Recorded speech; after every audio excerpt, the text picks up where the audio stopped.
Hi Liaisons, this video is about how to create a culture of participation and community in the online environment. So I don't know if you can relate to this, but when I started hearing all this online learning business and years ago, I thought, okay, first of all, no way that can be as quality as a residential program, and especially in social work. So I was a skeptic. And then I began teaching online and realized, that we're reaching so many people who can't move to Waco. And before, when we did our more hybrid program, people could go anywhere they wanted to do placements. I had a class where we had 3 folks, 2 in Kenya and 1 somewhere else, and another on another continent, dialing in for class. It's just amazing, the possibilities. And of course, I have my job here in Charleston, South Carolina, completely because of this online capability. So I would just encourage you to give it a chance. I think you're going to be really surprised. As 2U has become our partner and we have revamped our classes, I have said to many people, I think the classes are better now because they're very intentional. Every minute is planned in the async content. And it just feels like a quality experience. Now, could you convince me that residential is not a better model? I don't know about that. I do think there's something about seeing people in real life. There's no doubt about that. But if we're going to do this online environment, then let's make the best of it and maybe brainstorm outside the box ways to create that participation and community. So some thoughts about that, and others who have taught online will probably have additional thoughts, and maybe I'll redo this video to include theirs. But one thing that I have done is to have a brief time at the beginning for icebreaker activities.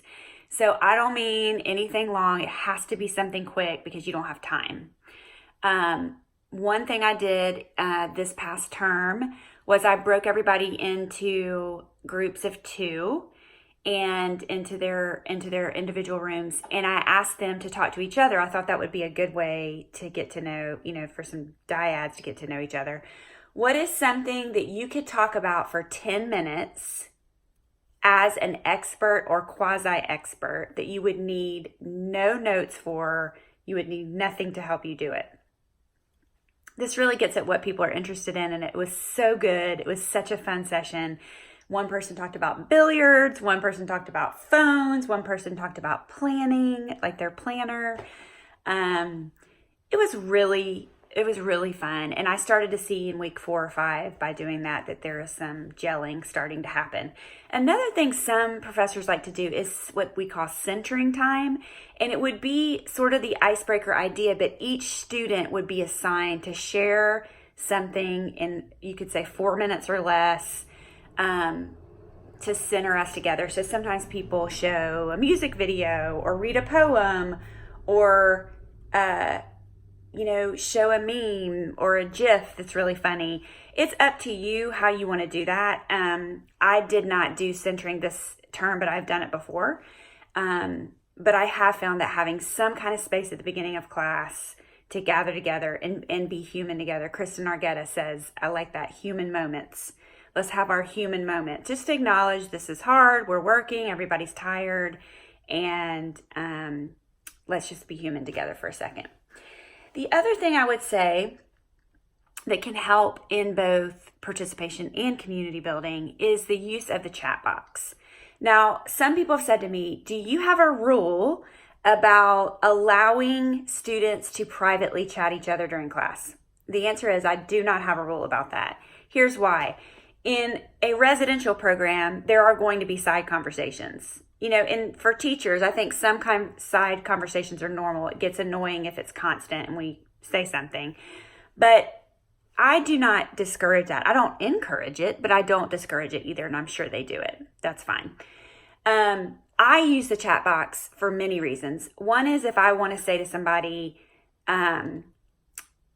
hey, was it you that mentioned that thing on the discussion board about XYZ? Can I talk about that?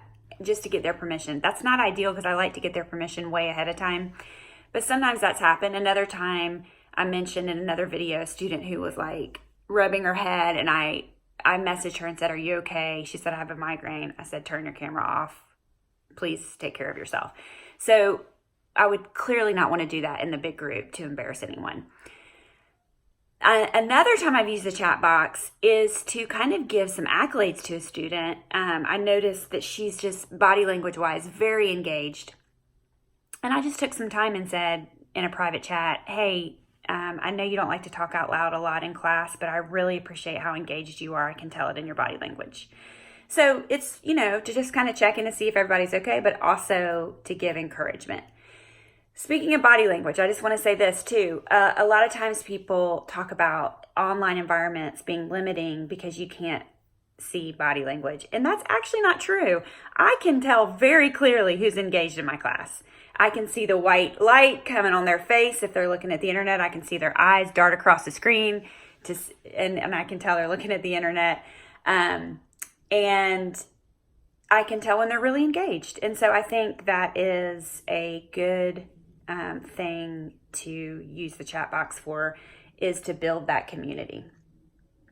The other thing students have said to me over and over and over again in my evaluations is, "I love hearing about your practice experience." So those of you liaisons who, all of you have practice experience, some of you, more than others, and in some areas, some of you might be more macro focused. Do not shy away from talking about your practice experience. Students love it. Over and over and over again, I hear that feedback. They see you as a mentor and a resource to say, "Here's what Schulman says about this, and here's how it works out in a therapy room or an agency." So it's really important that you don't feel like you can't share that stuff. Likewise, you are going to have some students, especially in the online program, who are working in the field. And I know who those people are from the beginning of class. And I say to them, "Hey, some of you who are working in the field," I don't call them by name, "some of you are working in the field. Have you ever had a doorknob communication?" "I have." Okay, then she explains and she teaches her colleagues about what it's like to have a doorknob communication in practice. So sharing your experience and then letting them share theirs is so, so important. Another trick, Kristen Nargetta told me that she employs to facilitate community is she logs on to every single synchronous class 15 to 20 minutes ahead of time. She says to them, "I will be here with my camera off 20 minutes ahead of time. I will hear if you come in. If you want to talk to me about something, just put it in the chat box." And so that is a time that's sort of like office hours, abbreviated office hours. Now, I do not stay after because I'm on Eastern time and my class ended at 9:30. I do not have the bandwidth to stay after. So I'll say to students, "I am happy to have a Zoom call with you to talk through anything you have questions about." And so that is also sort of your office hours approach. For those of you who work 8 to 5, you'll just have to say that. "I can't meet during the day. I might be able to chat on the phone over my lunch break, but if not, I'll have to meet after hours over phone or Zoom."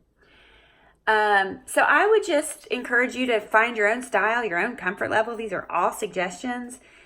You will get used to the LMS and you'll get used to the platform very quickly. And then as you start teaching more and more, you'll figure out what works for you the best.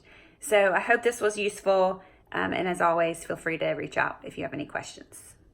Thank you.